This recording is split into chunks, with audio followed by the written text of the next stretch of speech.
Terça-feira, 16 de outubro de 2018, está começando mais uma edição do Bom Dia News, pela sua O Dia TV, canal 23.1, a sua rede TV no Piauí.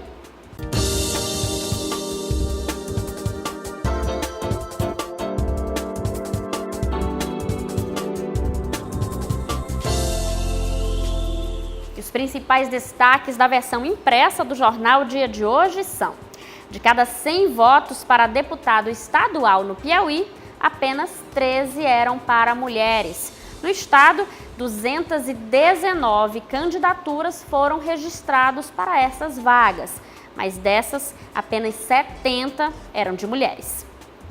E dos 10 candidatos ao governo do estado no último pleito, 6 tiveram apenas um voto em determinados municípios.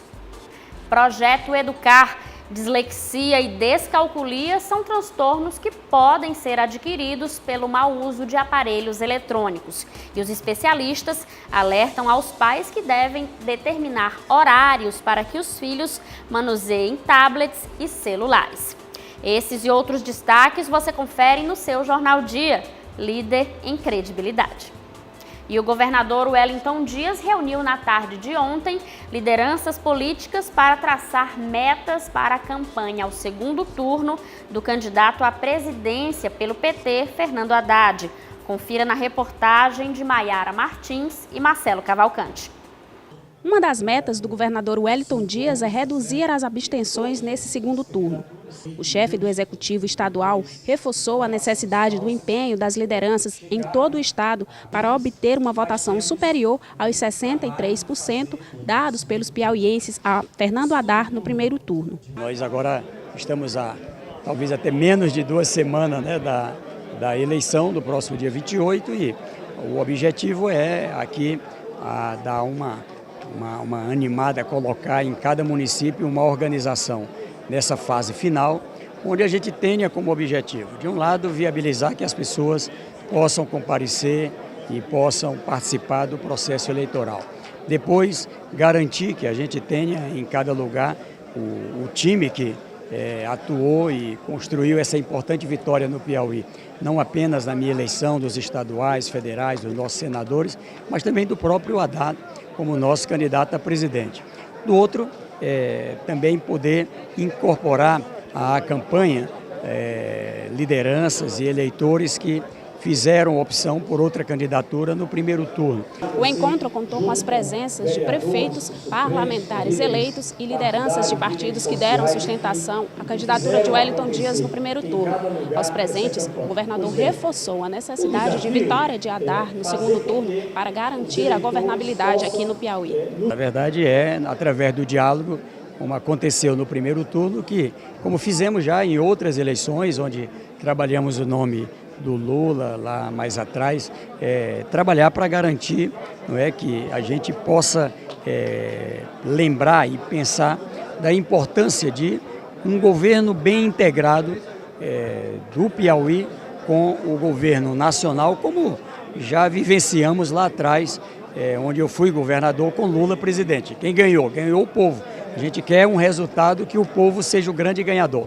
O senador eleito, Marcelo Castro, garantiu um empenho pessoal para que o presidenciável do PT saia vitorioso no próximo dia 28. Estamos hoje, depois do primeiro turno, nos reunindo agora, é o ato oficial da partida da nossa campanha. Vamos trabalhar essas próximas 2 semanas para repetir a votação que o Haddad teve aqui no Piauí, que foi a segunda maior do Brasil, e, se possível, ampliar essa maioria e torcer para que no Brasil ele amplie também e seja eleito presidente da República para bem do Brasil e bem do Piauí. Com um discurso mais ponderado, a vice-governadora e deputada federal eleita, Margarete Coelho, destacou que o momento é de unificar o país. Em nível nacional, o Progressistas definiu pela neutralidade, mas Margarete Coelho destacou a necessidade de se buscar um diálogo com o Congresso Nacional após as eleições. A nossa participação hoje aqui é de ouvir. E, em termos gerais, em termos do cenário geral, a nossa tarefa é de organizar um diálogo, de buscar desobstruir os canais de comunicação. Nesse momento muito de decisões muito acirradas, polarizadas, não é bom para a democracia. Então nós temos que aproveitar o mandato que o povo nos deu para buscar esse diálogo no Congresso Nacional, que eu acho que essa vai ser a nossa mais árdua e principal tarefa, de reconstruir as pontes após essa eleição. Nós não podemos deixar que o país siga tão polarizado, porque isso não é bom para a democracia. E o Piauí ficou entre os estados com a maior quantidade de candidatos ao Senado, que não atingiu nem 1% dos votos dos eleitores. Confira na reportagem. A pesquisa foi realizada pela Agência Brasil, uma instituição de comunicação que é ligada ao governo federal e que tem sua sede em Brasília, e mostra uma realidade bastante curiosa. No último pleito, que foi realizado no dia 8 de outubro deste ano de 2018, 20% dos candidatos ao Senado em todo o país não conseguiram conquistar nenhum por cento da intenção de votos dos eleitores. A situação fica mais crítica no estado do Piauí, que foi campeão desta lista, onde 16 candidatos ao Senado Federal não conseguiram conquistar nem 0,1% da intenção de votos dos eleitores. De acordo com a interpretação desses dados, duas realidades podem justificar este fato. A primeira diz respeito a que os candidatos ao Senado Federal não conseguiram passar suas ideias e convencer os eleitores a darem seus votos. A segunda interpretação diz respeito a um tradicionalismo do eleitor brasileiro, que prefere votar em nomes já conhecidos, negando as novidades das eleições. E uma jovem de 18 anos assumiu por um dia a Prefeitura de Teresina.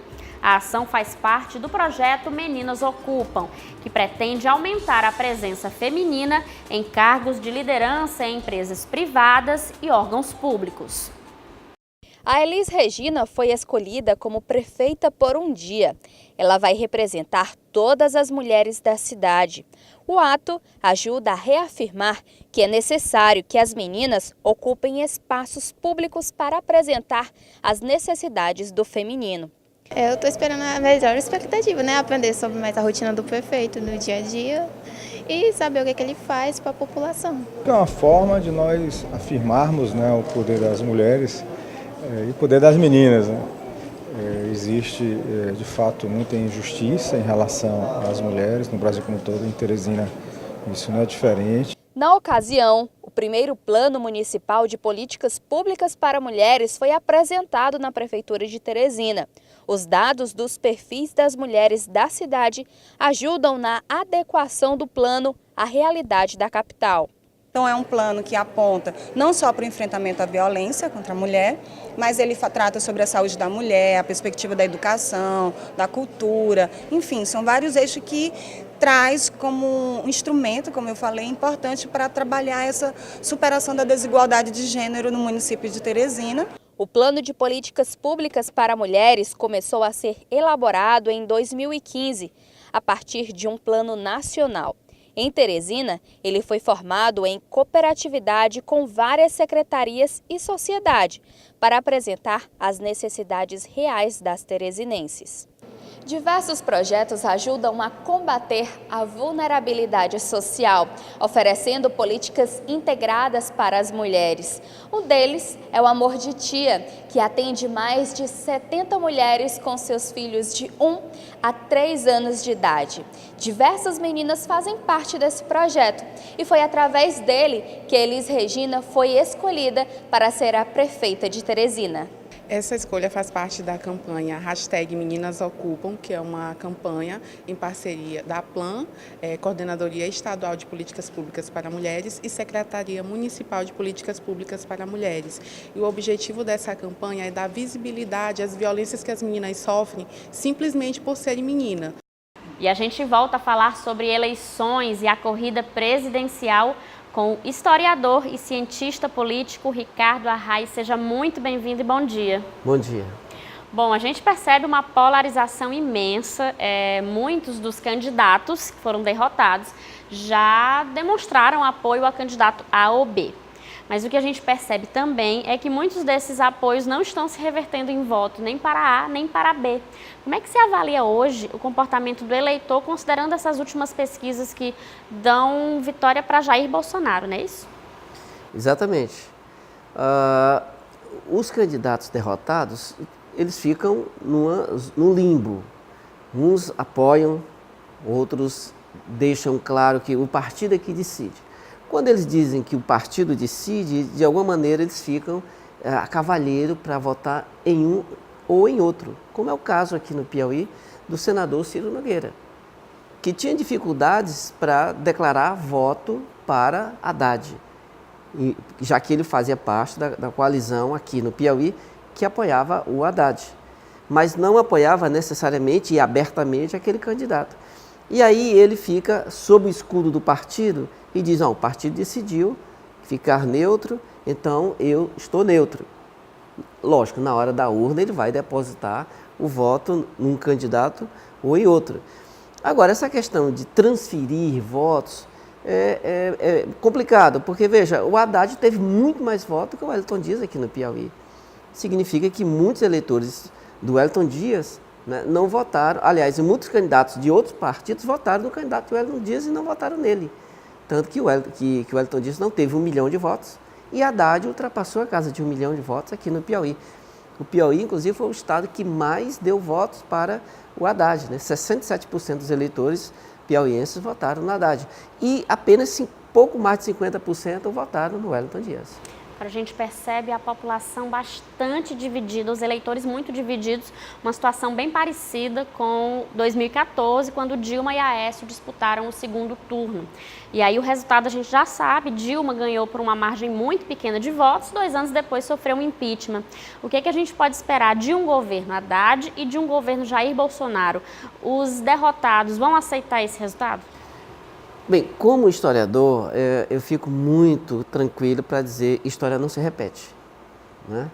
Então, dizendo isso, eu estou querendo dizer que pode até acontecer de um movimento nesse sentido, de um movimento de força dos partidos derrotados, da oposição, de tentar fazer com que haja um clima para um outro impeachment, que é ruim para a democracia.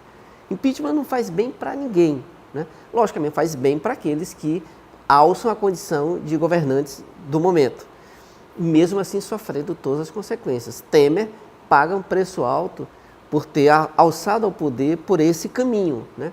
O caminho do impeachment. Então, como a história não se repete, mesmo que haja uma possibilidade dessa posição política mais polarizada que leve a esse momento de força, não ocorrerá da mesma maneira, até porque o outro será um outro governante, ou Haddad ou o Bolsonaro.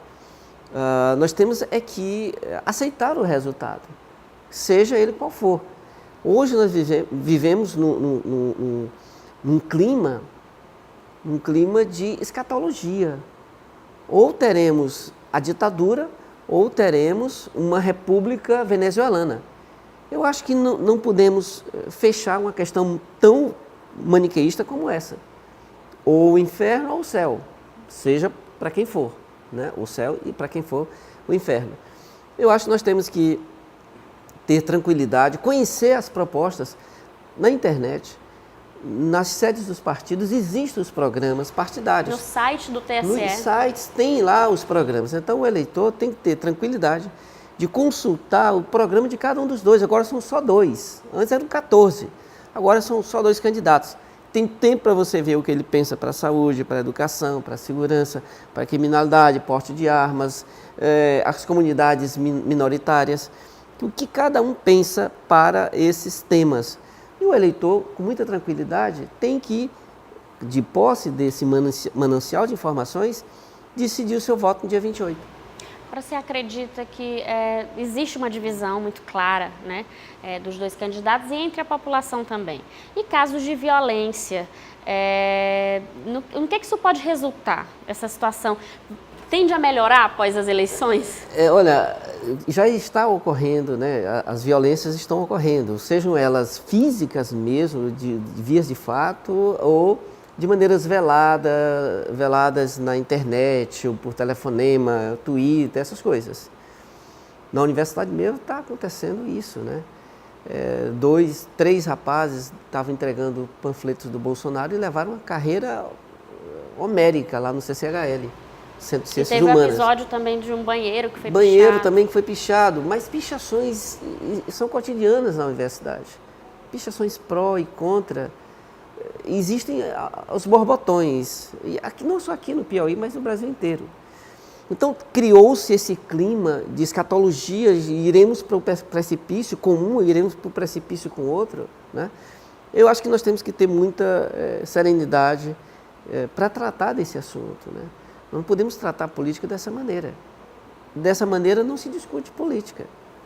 Estamos vivenciando um movimento de torcida, né?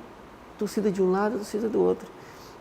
Em que a razão tem sido a menos privilegiada. A emoção está aflorando mais do que a emoção. Por isso é que eu acho que temos que conhecer as propostas dos dois candidatos e decidir conscientemente, né, no dia 28, aquela que seria a melhor proposta para cada um de nós, né? Não, embora o que eu pense não seja do agrado de colegas ou dos telespectadores, mas nós temos que respeitar isso. Nesse momento, debates que são convocados, eles estão levando apenas um lado de cada vez. Por quê? Porque já existe esse medo a priori de que vai ter confusão, de que a opinião do outro não será respeitada. E isso não é bom para a democracia, né?